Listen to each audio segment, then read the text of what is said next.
2026 25ರಂದು ಖಚಿತ. ಸಚಿವ ಸಂಪುಟ ವಿಸ್ತರಣೆ ಸಂಭವ.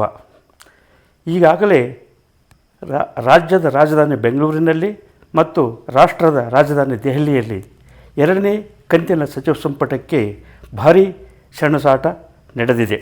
ಆದರೆ ರಾಜ್ಯದಲ್ಲಿ ಲಿಂಗಾಯತ ಜನಾಂಗದವರು ನಮಗೆ 7ರಿಂದ 8 ಸಚಿವ ಸ್ಥಾನ ಬೇಕೆಂದು ಹಠ ಹಿಡಿದಿದ್ದಾರೆ.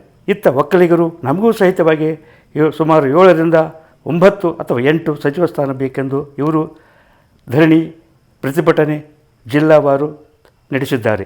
ದಲಿತರು ನಮಗೂ ಸಹಿತವಾಗಿ ಸುಮಾರು 7ರಿಂದ 8ರವರೆಗೆ ಸಚಿವ ಸ್ಥಾನ ಕೊಡಬೇಕೆಂದು ಫ್ರೀಡಂ ಪಾರ್ಕ್ನಲ್ಲಿ ಧರಣಿ ನಡೆಸಿದ್ದು ಈಗಾಗಲೇ ರಾಜ್ಯದ ಜನತೆಗೆ ಗೊತ್ತಿರುವ ಸತ್ಯ ಸಂಗತಿಯಾಗಿದೆ. ಹಿಂದುಳಿದ ವರ್ಗದವರು ಹೆಚ್ಚಿನ ಪ್ರಮಾಣದಲ್ಲಿ ಹೆಚ್ಚಿನ ಸಚಿವ ಸ್ಥಾನವನ್ನು ನಮಗೆ ಕೊಡಬೇಕೆಂದು ಹಿಂದುಳಿದ ವರ್ಗದ ನಾಯಕರು ಜಿಲ್ಲಾವಾರು ಧರಣಿ ಪ್ರತಿಭಟನೆ ನಡೆಸಿದ್ದಾರೆ. ಅಲ್ಪಸಂಖ್ಯಾತರು ನಮಗೆ 3ರಿಂದ 4 ಸಚಿವ ಸ್ಥಾನ ಕೊಡಬೇಕೆಂದು ಇವರು ಸಹಿತವಾಗಿ ಭಾರೀ ಪ್ರಮಾಣದಲ್ಲಿ ಪ್ರತಿಭಟನೆ ಹೋರಾಟ ನಡೆಸಿದ್ದು ಎಲ್ಲರಿಗೂ ಗೊತ್ತಿರುವ ಸಂಗತಿ.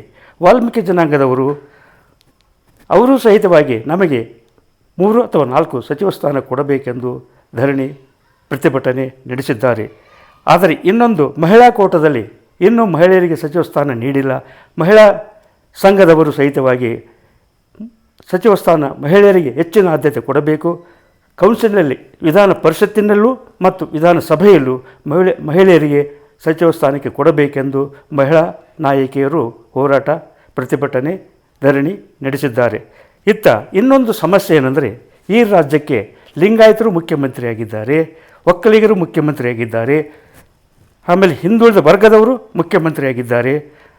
ಆದರೆ ದಲಿತ ವರ್ಗದಿಂದ ಇನ್ನೂವರೆಗೂ ಯಾರು ಮುಖ್ಯಮಂತ್ರಿ ಆಗಿಲ್ಲ ಎಂದು ಒಂದು ಕೂಗು ದಲಿತ ಒಕ್ಕೂಟಗಳಿಂದ ಇತ್ತೀಚೆಗೆ ಹೊರಬಂದ ಸುದ್ದಿಯಾಗಿದೆ. ಕಾಂಗ್ರೆಸ್ ಸರ್ಕಾರದಲ್ಲಿ ದಲಿತರಿಗೆ ಅನ್ಯಾಯವಾದರೆ ಮುಂದಿನ ಚುನಾವಣೆಯಲ್ಲಿ ಬರ್ತಕ್ಕಂಥ ಚುನಾವಣೆಗಳಲ್ಲಿ ತಾಲೂಕು ಪಂಚಾಯತಿ ಆಗಲಿ, ಜಿಲ್ಲಾ ಪಂಚಾಯತಿ ಆಗಲಿ, GBA ಚುನಾವಣೆ ಆಗಲಿ ದಲಿತರು ತಕ್ಕ ಪಾಠ ಕಲಿಸುತ್ತಾರೆ ಎಂದು ಫ್ರೀಡಂ ಪಾರ್ಕಿನಲ್ಲಿ ನಡೆದ ವಿವಿಧ ಸಂಘಟನೆಗಳ ಪ್ರತಿನಿಧಿಗಳು ಬಹಿರಂಗಪಡಿಸಿದ್ದಾರೆ. ಆದರೆ ದಲಿತ ಜನಾಂಗದಲ್ಲಿ ದಿವಂಗತ ಬಸಲಿಂಗಪ್ಪ ಆಗಲಿ, KH ರಂಗನಾಥರಾಗಲಿ, B Rachaiah, N Rachaiah, Srinivasa Prasad ಇವರು ಮುಖ್ಯಮಂತ್ರಿ ಆಗಲಿಕ್ಕೆ ಯೋಗ್ಯತೆಯನ್ನು ಹೊಂದಿದ್ದರು. ಆದರೆ ಸನ್ನಿವೇಶದಿಂದ ಕೆಲವು ಕಾರಣಗಳಿಂದ ಮುಖ್ಯಮಂತ್ರಿ ಆಗಲಿಲ್ಲ. ಆದರೆ ಈಗಿನ ದಲಿತ ನಾಯಕರಲ್ಲಿ ಮಲ್ಲಿಕಾರ್ಜುನ ಖರ್ಗೆ ಮುಖ್ಯಮಂತ್ರಿ ಆಗ್ತಕ್ಕಂಥ ಅವಕಾಶ ಇದ್ದರೂ ಅದನ್ನು ಈ ಸಂದರ್ಭದಲ್ಲಿ ತ್ಯಾಗ ಮಾಡಿದ್ದಾರೆ. ಮತ್ತು ಹಿಂದೆ ಅನೇಕ ಬಾರಿ ಅವರು ಮುಖ್ಯಮಂತ್ರಿ ಸ್ಥಾನದಿಂದ ವಂಚಿತವಾಗಿ ರಾಜಕಾರಣಕ್ಕೆ ಬೇಸತ್ತು ದೆಹಲಿ ರಾಜಕಾರಣಕ್ಕೆ ಧಾವಿಸಿದ್ದು ಎಲ್ಲರಿಗೂ ಗೊತ್ತಿರುವ ಸಂಗತಿ.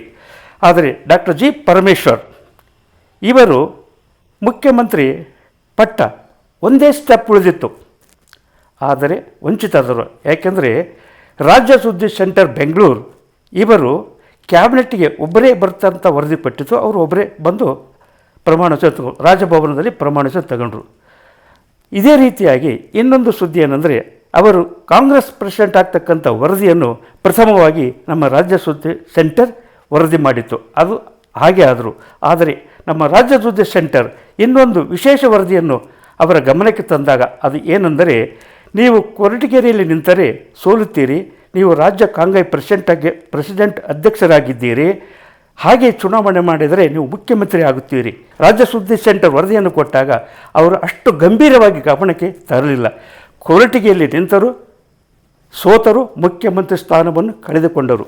ಈ ರೀತಿಯಾಗಿ ದಲಿತ ಜನಾಂಗಕ್ಕೆ ಬರ್ತಕ್ಕಂಥ ಒಂದೇ ಸ್ಟೆಪ್ ಉಳಿದಿತ್ತು ಅವರು ಮುಖ್ಯಮಂತ್ರಿ ಆಗಲಿಕ್ಕೆ, ಅದು ಇದರಿಂದ ವಂಚಿತರಾದರು. ಆದರೆ ಇನ್ನು ಮುಂದೆ ದಲಿತರು ಈ ರಾಜ್ಯದ ಮುಖ್ಯಮಂತ್ರಿ ಆಗುತ್ತಾರೆ ಎಂಬ ನಂಬಿಕೆ ನಮ್ಮ ರಾಜ್ಯ ಸುದ್ದಿ ಸೆಂಟರ್ ಸಮೀಕ್ಷೆಯಿಂದ ತಿಳಿದು ಬಂದಿದೆ. NG ಕಾರಟಗಿ, ಹಿರಿಯ ಪತ್ರಕರ್ತರು, ಬೆಂಗಳೂರು.